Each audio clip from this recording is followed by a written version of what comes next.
आइए आज हम लोग शुरू करते हैं भारोत्तोलन वेट लिफ्टिंग। एक, अंतर्राष्ट्रीय स्तर पर वेट लिफ्टिंग भारोत्तोलन खेल का संचालन कौन करता है? ऑप्शन ख, international weight lifting federation.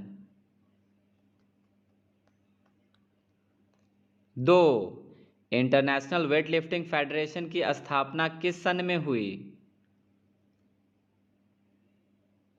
Option ख, 1905।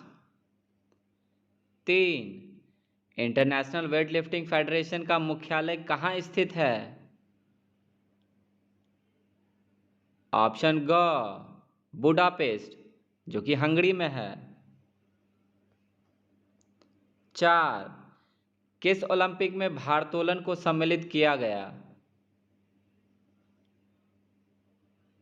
ऑप्शन ख, 1896 एथेंस ओलंपिक में।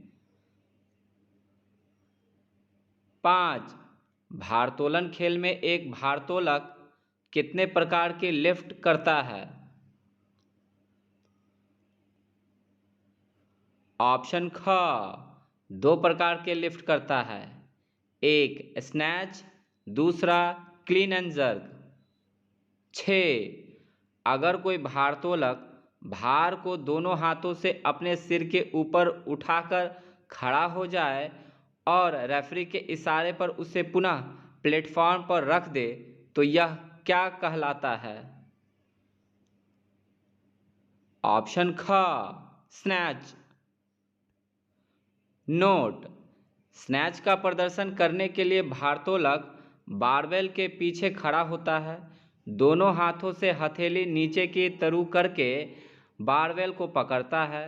उस दौरान दोनों घुटने मुड़े हुए होते हैं। भारोत्तोलक इस प्रारंभिक स्थिति से बारबेल को उठाकर सिर के ऊपर लेकर जाता है। दोनों हाथों व पैर पूरी तरह सीधे होने चाहिए। शरीर के पंजे, पैरों के तलवे को छोड़कर अन्य कोई भाग प्लेटफॉर्म से छूना नहीं चाहिए। जब वह पूर्ण रूप से स्नैच की स्थिति को प्रदर्शित कर देता है तब रेफरी का सिग्नल के रूप में हुटर बजाया जाता है, जिसके पश्चात भारोत्तोलक बारबेल को पुनः प्लेटफॉर्म पर रख देता है।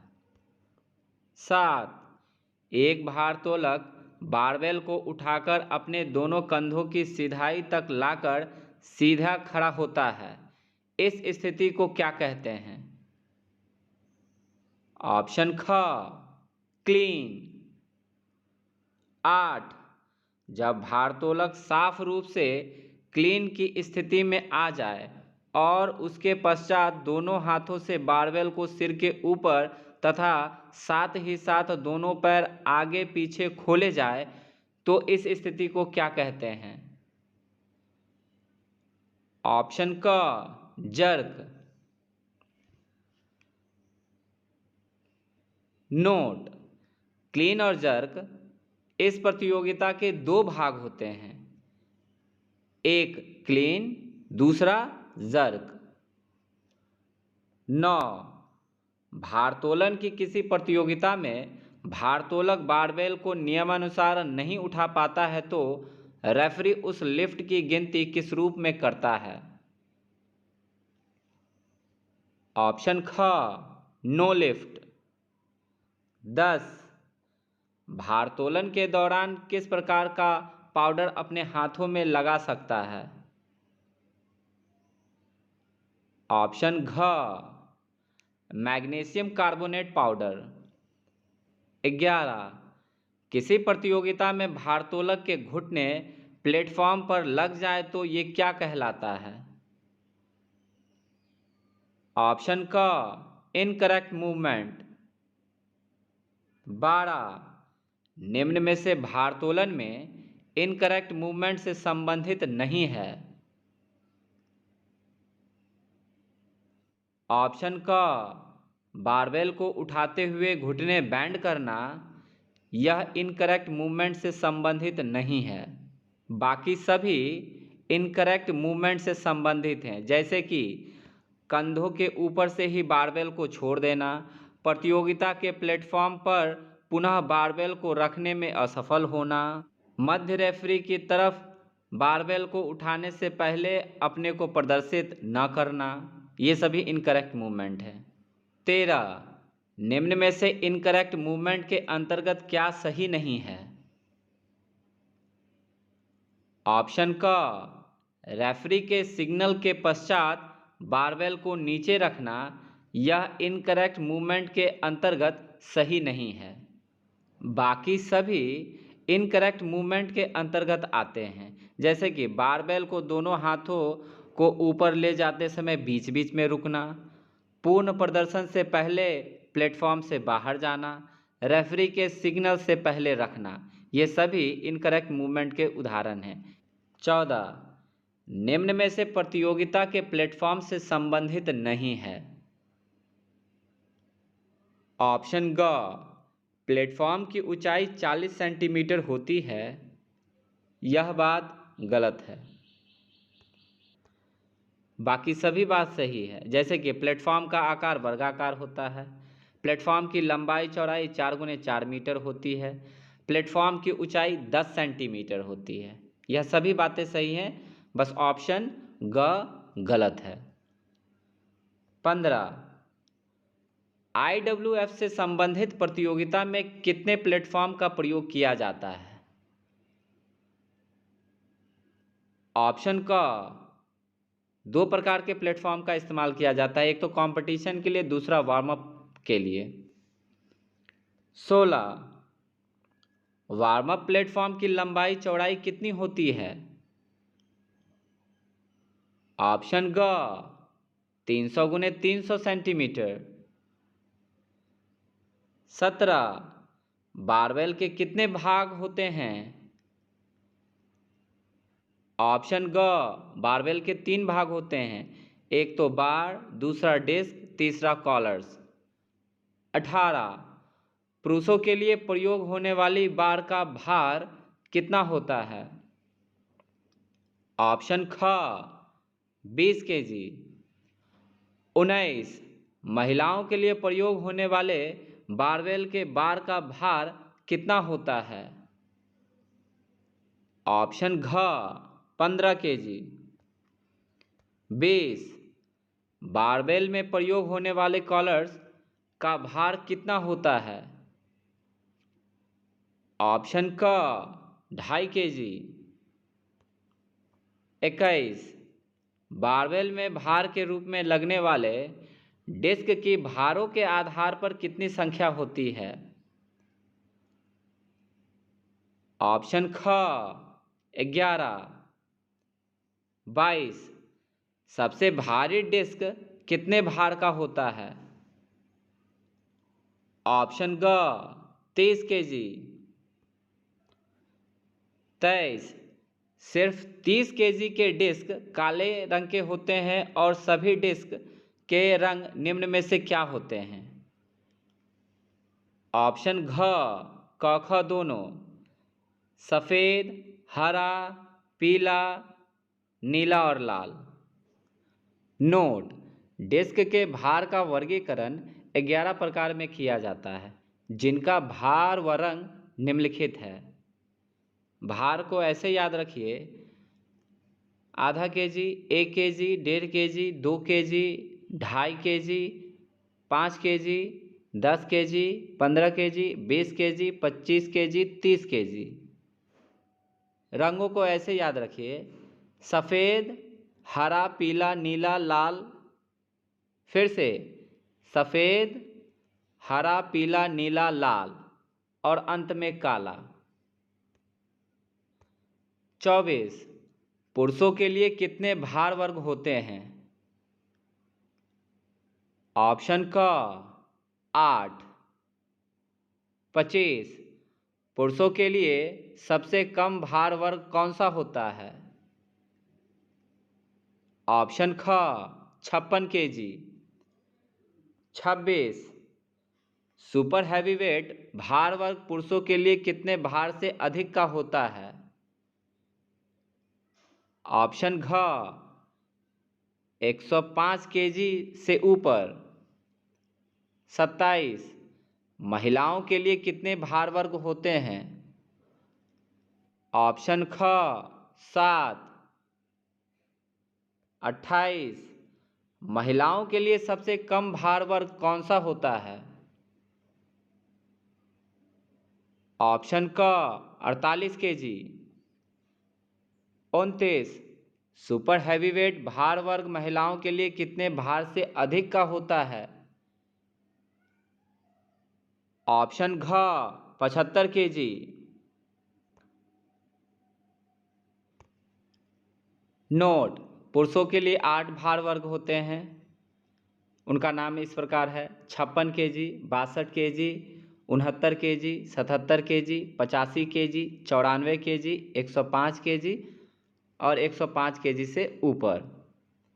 महिलाओं के लिए 7 भार वर्ग होता है: 48 KG, 53 KG, 58 KG, 63 KG, 69 KG, 75 KG और 75 केजी से ऊपर। 23। भारोत्तोलन की प्रतियोगिता के लिए कितने रेफरी होते हैं? ऑप्शन ग 3। 31। रेफरी के लाइट सिस्टम में सफेद बटन किसको इंगित करता है? ऑप्शन ख गुड लिफ्ट। 32। रेफरी के लाइट सिस्टम में लाल बटन किसको इंगित करता है? ऑप्शन क नो लिफ्ट। 33। उद्घोषणा होने के कितने अवधि के अंदर या अंतर्गत भारोत्तोलक को बारबेल को प्लेटफॉर्म से उठा लेना चाहिए? ऑप्शन ख 1 मिनट के अंदर। 34। गुड लिफ्ट कब मानी जाती है? ऑप्शन क जब तीनों रेफरी सफेद बटन दबाते हैं। 35। भारोत्तोलक को डाउन कौन बोलता है? ऑप्शन घ चीफ रेफरी। 36। अगर 2 रेफरी सफेद बटन तथा एक रेफरी लाल बटन दबाता है तो निम्न में से क्या बोला जाएगा? ऑप्शन ग लेफ्ट इज पास। 37। अगर 2 रेफरी लाल बटन तथा एक रेफरी सफेद बटन दबाता है तो निम्न में से क्या बोला जाएगा? ऑप्शन ख लेफ्ट इज फेल। 38। एक भारोत्तोलक को स्नैच की स्थिति में आने के पश्चात कितनी अवधि तक खड़ा रहना या अपनी स्थिति को प्रदर्शित करना होता है? ऑप्शन घ देखिए, इसके लिए कोई समय निर्धारित नहीं है। यह रेफरी के विवेक के ऊपर निर्भर करता है। जब वह बोल देगा डाउन तो नीचे करना है। 39। एक भारोत्तोलक को किसी एक भार के लिए कितने प्रयास मिलते हैं? ऑप्शन ग 3। 40। अगर 2 रेफरी सफेद या लाल बटन दबा दे और निर्णय डाउन का दे दिया हो तो तीसरा रेफरी अपना निर्णय कैसे देता है? ऑप्शन ग मुंह से बोलकर। 41। कितने रेफरी के निर्णय पर अंतिम निर्णय लिया जाता है? ऑप्शन ख 3। 42। कितने रेफरी के निर्णय लेने के पश्चात कितनी अवधि के अंदर फाइनल निर्णय दर्शाया जाता है? ऑप्शन ग 3 सेकंड। 43। अंतिम निर्णय से संबंधित लाइट कितने समय तक जलती रहनी चाहिए? ऑप्शन घ 3 सेकंड। 44। तीनों रेफरी में से अगर कोई एक रेफरी अपना निर्णय बदलना चाहता है तो उसे कितना समय मिलता है? ऑप्शन ख 3 सेकंड। 45। अगर निर्णय बदलने वाले रेफरी के 3 सेकंड भी समाप्त हो जाए तो वह रेफरी अपने निर्णय को बदलने के लिए क्या इशारा करता है? ऑप्शन ग, छोटा झंडा उठाता है। 46, अगर किसी एक भार पर टाई पड़ जाए तो निर्णय किस आधार पर लिया जाता है? ऑप्शन ख, कम शारीरिक भार वाले को विजय घोषित किया जाएगा। 47, अगर किन्हीं दो खिलाड़ियों में टाई पड़ गई हो तो इसके निर्णय से संबंधित क्या सही है? ऑप्शन ग, जिसका शारीरिक भार कम होता है वही विजय होता है। 48, वर्तमान IWF नियमानुसार पुरुष व महिला के विभिन्न भार वर्गों को क्या नाम दिया गया है? ऑप्शन ग, कोई नाम नहीं दिया गया है। 49, वेट लिफ्टिंग प्रतियोगिता में पोजीशन का निर्णय किस आधार पर लिया जाता है? ऑप्शन ख, स्नैच तथा क्लीन और जर्क के उच्चतम भार के जोर के आधार पर। 50, बेस्ट वेट लिफ्टिंग का खिताब प्रतियोगिता में किस आधार पर दिया जाता है? ऑप्शन ख, भार, शारीरिक भार के औसत के आधार पर। 51, रॉड बार पर जो खुरदरी जगह होती है जहां से भारोत्तोलक उसे पकड़ता है उसे क्या कहा जाता है? ख, नरलिंग। नोट, बारबेल पर कुल 4 कॉलर रहते हैं जिसमें 2 अस्थायी रहते हैं जिन्हें अस्थायी कॉलर कहा जाता है। 2 एडजस्टेबल कॉलर होते हैं जिन्हें डिस्क के आधार पर लगाया जाता है। 52, दोनों अस्थायी कॉलर के मध्य पुरुष व महिला बार की दूरी कितनी होती है? ऑप्शन घ, 1.31 मीटर। 53, पुरुषों के लिए बार की लंबाई कितनी होती है? ऑप्शन ख, 2.20 मीटर। 54, महिलाओं के लिए बार की लंबाई कितनी होती है? ऑप्शन घ, 2.02 मीटर। 55, पुरुष व महिला के बार का व्यास क्रमशः कितना होता है?